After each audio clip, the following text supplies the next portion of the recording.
녹색정의당 원내대변인 강은미입니다.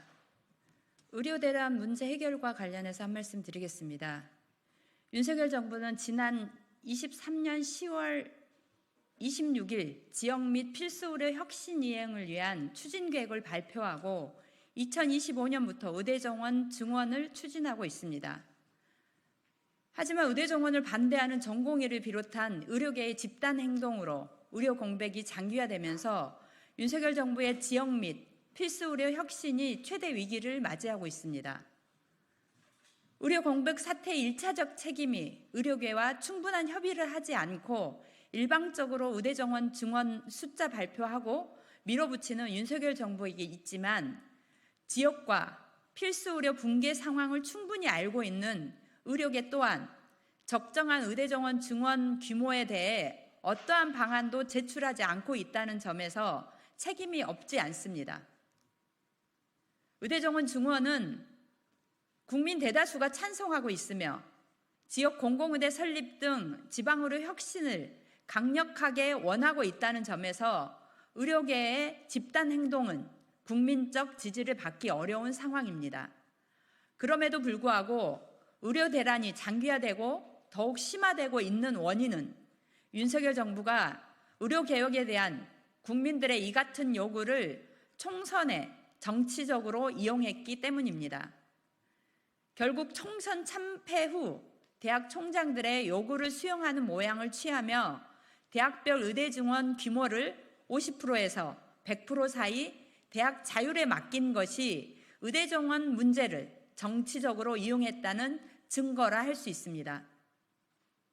의료 공백과 의료 대란 장기화의 책임이 정부와 의료계에만 있는 것은 아닙니다. 정부를 견제하고 국정 방향을 바로 잡아야 할 국회의 책임 또한 큽니다. 비록 총선 기간이긴 했으나 국민의 안전과 생명이 달린 의료 대란 문제를 단 한 차례도 국회에서 논의하지 않고 상임위 또한 단 한 차례도 개최하지 않는 책임에서 자유로울 수 없습니다. 본 의원이 양당의 경선이 마무리되고 본선거가 시작되기 전인 지난 3월 22일 국회 보건복지위원회 개최를 통해 의료대란 현안 질의를 하자는 제안과 촉구에 대해서도 국민의힘은 아무런 반응을 보이지 않았습니다. 다시 한번 촉구합니다. 의료대란을 방지하기 위한 국회 보건복지위원회 소집에 적극 나서주길 바랍니다. 더 늦기 전에 정부뿐 아니라 의협을 비롯한 전공의, 의대 교수 등 의료계를 대표하는 단체를 상임위에 참고인으로 불러 문제를 해결할 방안을 함께 모색해야 합니다. 특히 다수당인 민주당에게도 요구합니다.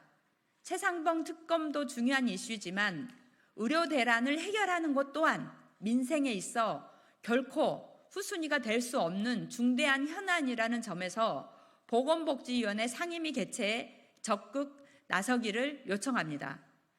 만약 국민의힘이 상임위 개최를 반대한다면 야당 단독으로 상임위를 열 것을 촉구합니다. 국회는 정부가 하지 못한 국정 방향을 바로잡을 책임이 있으며 다수당인 민주당이 가장 큰 무게를 감당해야 할 책임이 있다는 점을 분명히 하며 지금 필요한 국회의 역할에 나서길 다시 한번 촉구합니다. 한 가지 더 말씀드리겠습니다. 연금개혁 관련입니다. 국회 연금특위 공론화위원회에서 진행한 시민대표단 500인의 수기 토론의 설문 결과가 어제 발표됐습니다. 시민대표단의 56%가 국민연금 더 내고 더 받겠다고 선택했습니다. 녹색정의당은 시민대표단의 선택을 존중하며 공론화 결과대로 연금개혁이 이룰 수 있도록 최선을 다하겠습니다. 이번 시민토론단 결과는 국민연금에 대한 이해도가 높아질수록 소득보장 강화의 응답률이 높아졌습니다. 국민연금에 대한 오해와 불신이 해소되면서 도출된 결과입니다. 이외에도 사각지대 해소를 위한 크레딧의 대상 확대 및 국고지원, 국민연금 지급을 법에 명문화 등 찬성 의견이 압도적으로 많았습니다. 시민들은 각자 도생이 아닌 공적 연금 체계 안에서 노후 보장을 준비하겠다는 의지를 피력한 것입니다. 국민연금 본연의 기능인 모든 세대의 노후 빈곤을 예방하기 위한 첫 단추가 시작됐습니다. 이제는 국회의 시간입니다. 하루속히 연금특위를 열어 공론화 결과대로 21대 국회에서 입법 절차를 마무리해야 합니다.